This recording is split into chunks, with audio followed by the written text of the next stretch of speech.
কোরবানির গোশত অমুসলিমকে দেয়া কি জায়েজ? কোরবানির গোশত বিক্রি করা যাবে কি? কোরবানির ছাগলের গোশত দিয়ে গরুর গোশত নেওয়া যাবে কি? সমাজের ভাগে কোরবানির গোশত দেয়া যাবে কি না? কোরবানির গোশত শুটকি করে রাখা কি জায়েজ? 3 দিনের বেশি কোরবানির গোশত রাখা কি মাকরুহ? কোরবানির পশুর হাড্ডি বা চর্বি কি বিক্রি করা যাবে? কোরবানির চামড়ার মূল্য মসজিদে দেয়া কি জায়েজ?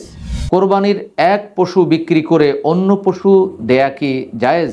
কোরবানির পশু হারিয়ে গেলে বা মারা গেলে করণীয় কি? সম্মানিত দর্শক শ্রোতা, আপনাদের কাছ থেকে অনেকগুলো প্রশ্ন আমাদের কাছে এসেছে। তা থেকে আমি আজ সংক্ষেপে কয়েকটি প্রশ্নের উত্তর দেব।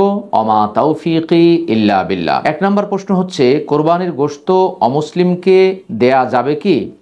কোরবানির গোশত অমুসলিমকে দেয়ায় কোনো দোষ নেই। আল্লাহ সুবহানাহু ওয়া তাআলা 22 নম্বর সূরার 36 নম্বর আয়াতে স্পষ্টভাবে জানিয়ে দিয়েছেন, ফাকুলু মিনহা ওয়া আতইমুল কানিআ ওয়াল মু'তার। আর তা থেকে তোমরা নিজেরা খাও এবং যে অভাবী হাত পেতে বেড়ায় না এবং যে অভাবী হাত পেতে বেড়ায় তাদের উভয়কেই খেতে দাও। 22 নম্বর সূরা আল হজ্জের 28 নম্বর আয়াতে আল্লাহ তাআলা স্পষ্টভাবে জানিয়ে দিয়েছেন, ফাকুলু মিনহা ওয়া আতইমুল বাইসাল ফাকির। তা থেকে তোমরা নিজেরা খাও এবং দুস্থ দরিদ্রদেরকে খেতে দাও। এখানে আল্লাহ তাআলা একবারও বলেননি শুধুমাত্র মুসলিমদেরকে খেতে দাও। অতএব মুসলিমদেরকে তো আমরা দেবই, পাশাপাশি অমুসলিম প্রতিবেশী যদি থাকে তাদেরকে দেয়ায়ও কোনো দোষ নেই। কোরবানির গোশত বিক্রি করা যাবে কি? কোরবানির গোশত বিক্রি করার বিষয়টি দুরকম। যিনি কোরবানি দিয়েছেন তিনি তা বিক্রি করতে পারবেন না, কিন্তু যারা তা পেয়েছেন তারা চাইলে তাদের প্রয়োজন অনুসারে বিক্রি করতে পারবেন। কোরবানির ছাগলের গোশত দিয়ে গরুর গোশত নেওয়া যাবে কি? কেউ যদি ছাগল দেয় আর অন্যজন যদি গরু কোরবানি দেয়, তিনি চাইলে ছাগলের গোশত দিয়ে গরুর গোশত নিতে পারবেন, অথবা গরুর গোশতওয়ালা তিনি চাইলে গরুর গোশত দিয়ে ছাগলের গোশত নিতে পারবেন। এতে কোনো সমস্যা নেই।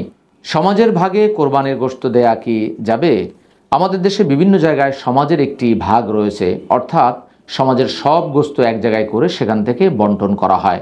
এমনটি করা নাজায়েজ নয়, বরং বৃহৎ স্বার্থে এটি আরও সুন্দর ও স্বচ্ছ সাবলীল। কিন্তু বিষয়টি যদি এমন হয় যে জোরপূর্বকভাবে সেখানে দিতেই হবে, তাহলে সেটা জায়েজ নয়। কেননা প্রত্যেক ব্যক্তির আলাদা পাড়া প্রতিবেশী থাকেন, আলাদা আত্মীয় স্বজন থাকে। অতএব এটা যদি সহজভাবে সুন্দরভাবে হয়, স্বেচ্ছায় হয়, তাহলে সেটা জায়েজ। আর যদি জোর জবরদস্তি হয় তাহলে সেটা জায়েজ নয়। কেননা যিনি কোরবানি দিবেন সিদ্ধান্তটা তার ব্যক্তিগত। কোরবানির গোশত শুটকি করে রাখা কি জায়েজ? হ্যাঁ, কোরবানির গোশত শুটকি করে রাখা জায়েজ। আল্লাহ রাসূল সাল্লাল্লাহু আলাইহি ওয়াসাল্লাম বলেছেন যে, আমি এমন মায়ের সন্তান যে শুটকির গোশত খেত। অতএব শুটকি করায় কোনো দোষ নেই, এটা করা জায়েজ রয়েছে।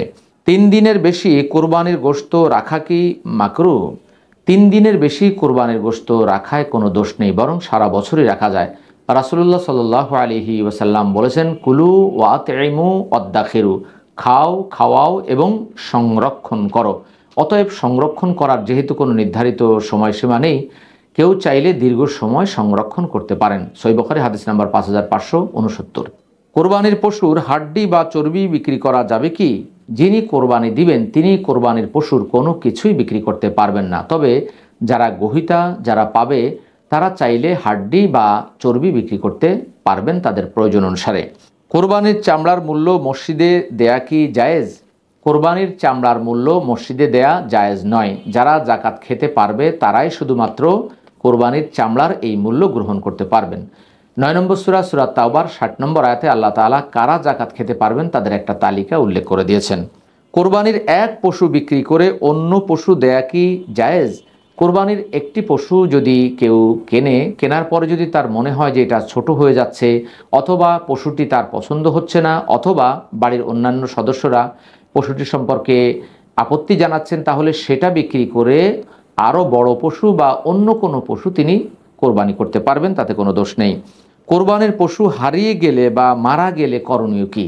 যিনি কোরবানি দিচ্ছেন তিনি যদি কোরবানি দেওয়ার উপযুক্ত ব্যক্তি হন, তাহলে তার পশু যদি হারিয়ে যায় এবং তিনি যদি আবার দেওয়ার মতো সক্ষমতা রাখেন, তাহলে তাকে আবার একটি কিনে দিতে হবে।